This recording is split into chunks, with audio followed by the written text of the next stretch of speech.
I was sitting at the kitchen table enjoying a bowl of granola when I was surprised by a sharp knock on my kitchen door. Pondering who it was that would be knocking at 8 o'clock on a Sunday morning, I strode across the tile floor and opened the door. Standing on my porch was a man in his mid-40s wearing a cheap crumpled suit. Behind him stood 3 uniformed police officers. This was definitely not a normal Sunday routine. "Mr. Young?" the suit asked, waving his badge. "Do you mind if we come in and ask you a few questions?" "I'm afraid I can only talk to one person at a time, Detective. What was your name again?" "Cook, Detective Richard Cook." "I'll be asking the questions, Mr. Young. These men would like to inspect your home, if you don't mind," the detective added. "Do you have a warrant? I've seen enough cop shows to know that you need a warrant to break into my house to look around, as you put it," I stated. "No, sir. We don't have a warrant.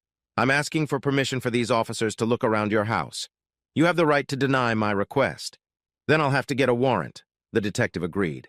I really couldn't remember what I would have to hide, but I didn't know what they were looking for. Illegal porn on my laptop? Doesn't ring a bell. Couple of dead bodies in the freezer? Probably still unlikely. Right, a couple of illegally copied DVDs. "You're not Interpol, are you?" I asked quickly.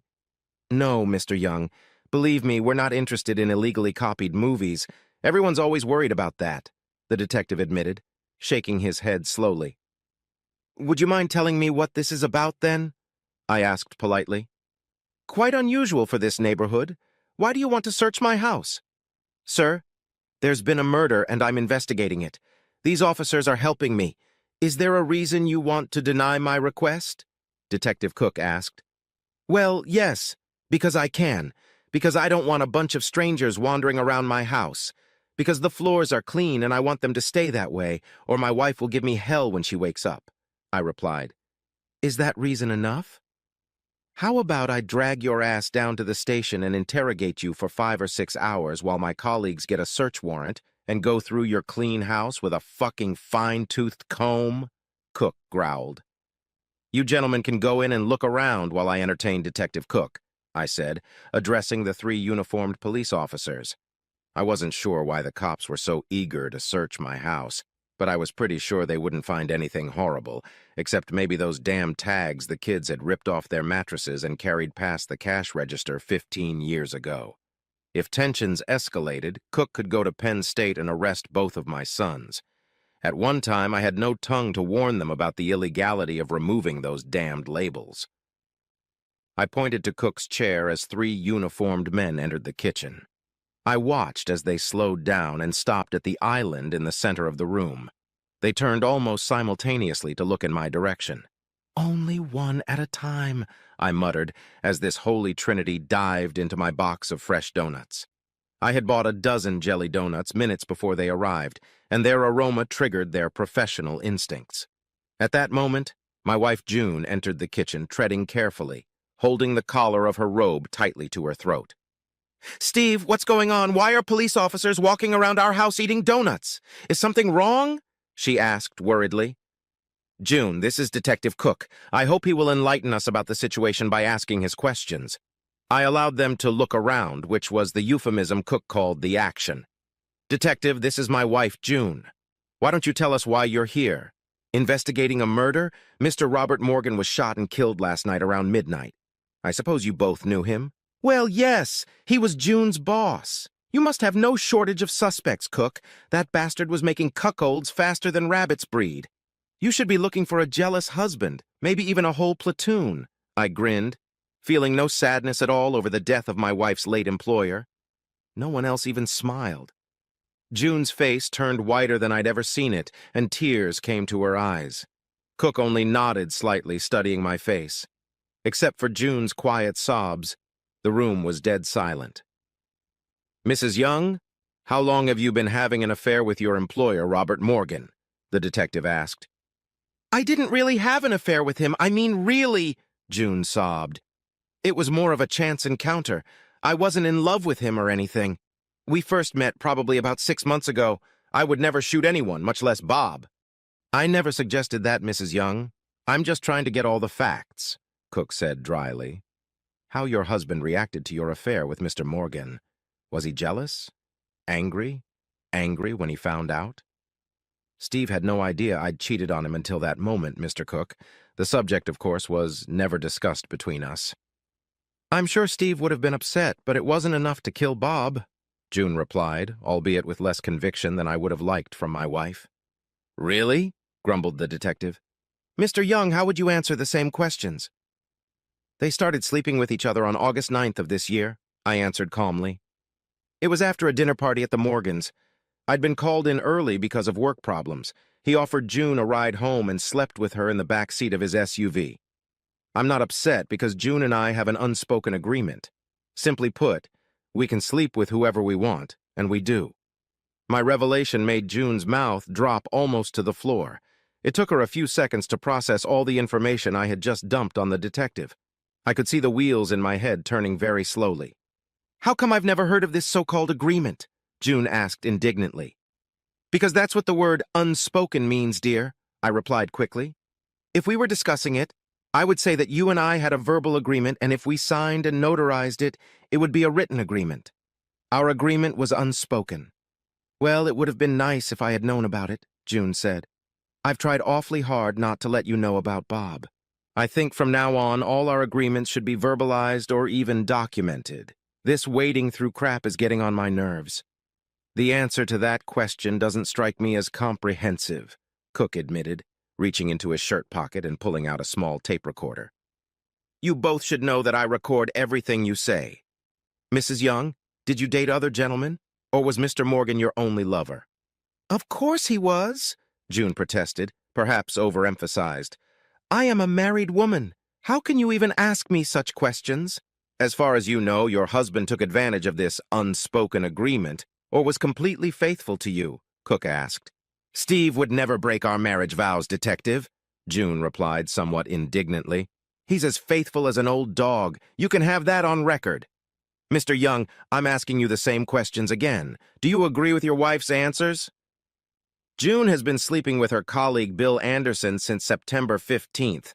Not counting the ties with those two aforementioned assholes, she's as loyal to me as that damn geyser that proudly bears that name in one of our national parks, I answered without emotion. June let out a barely audible sigh.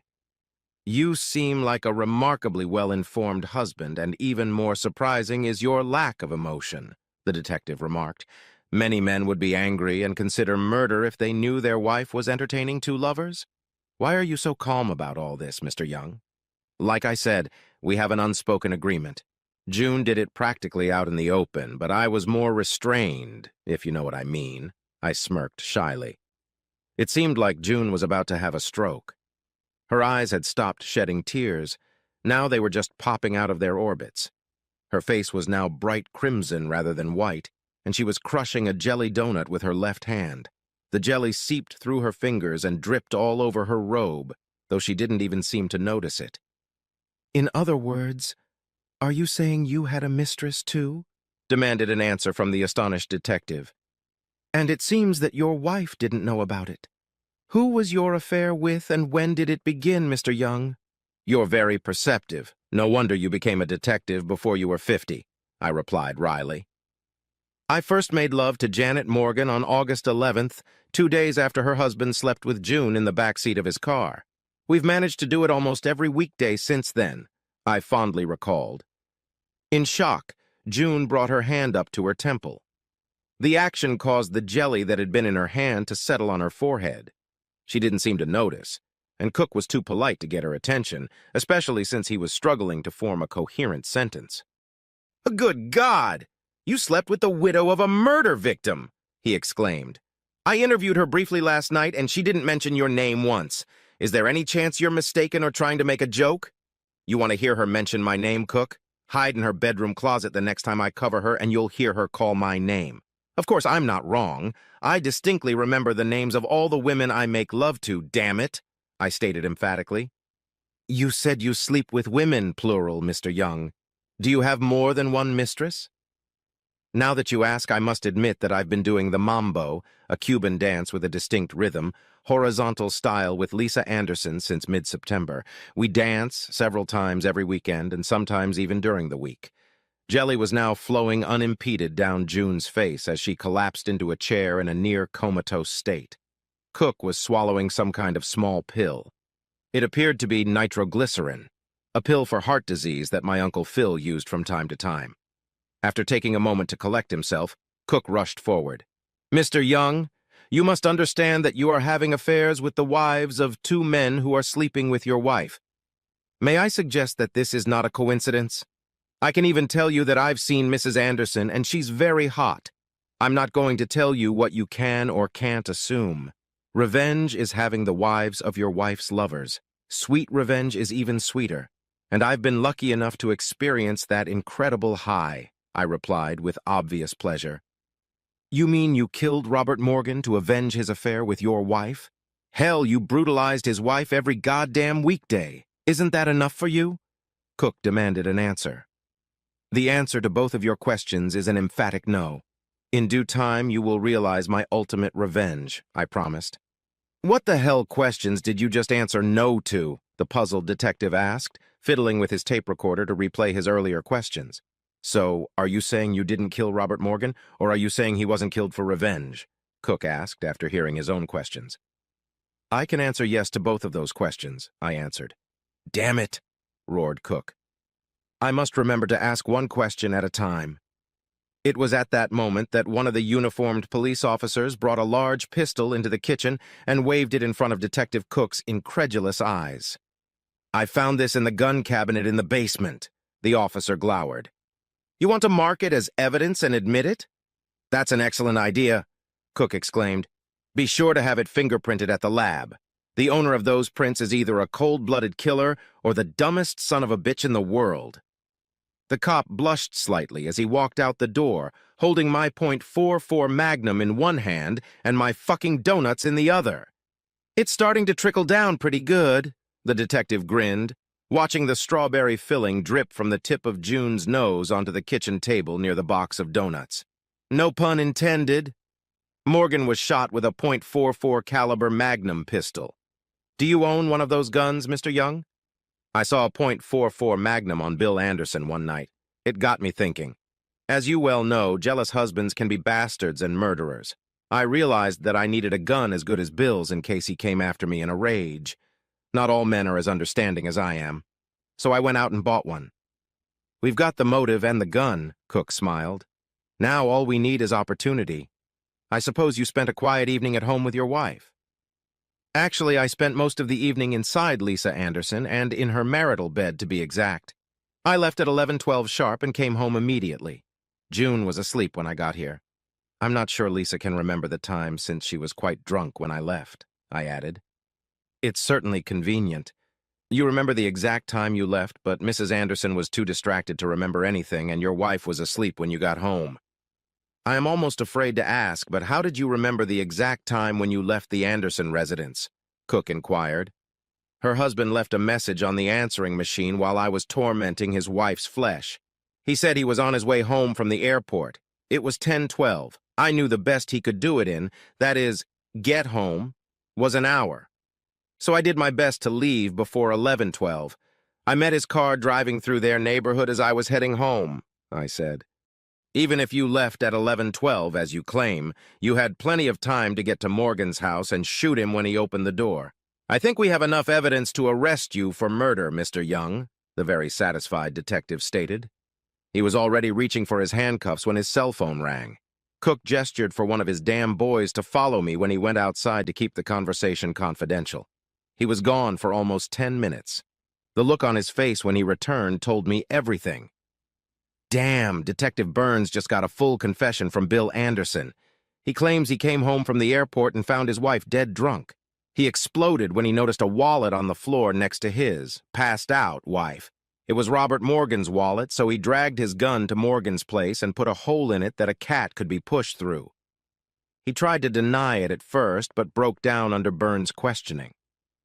"Do you have any idea how Robert Morgan's wallet ended up on Anderson's bedroom floor?" Cook asked. "I have no idea, Cook," I answered quietly. "He often left it on the nightstand by his bed. I noticed it several times when I slept with his wife. Why he or anyone else would mistakenly leave it at the Anderson house is a complete mystery to me. It looks like one of your wife's lovers is going to jail for a very long time for killing her other lover. All this time you had their wives far more often than they had yours, even though there were two of them. Now your wife is sitting here in some kind of trance with her head down in a box of goddamn jelly donuts. It's sweeter that way, was my only answer.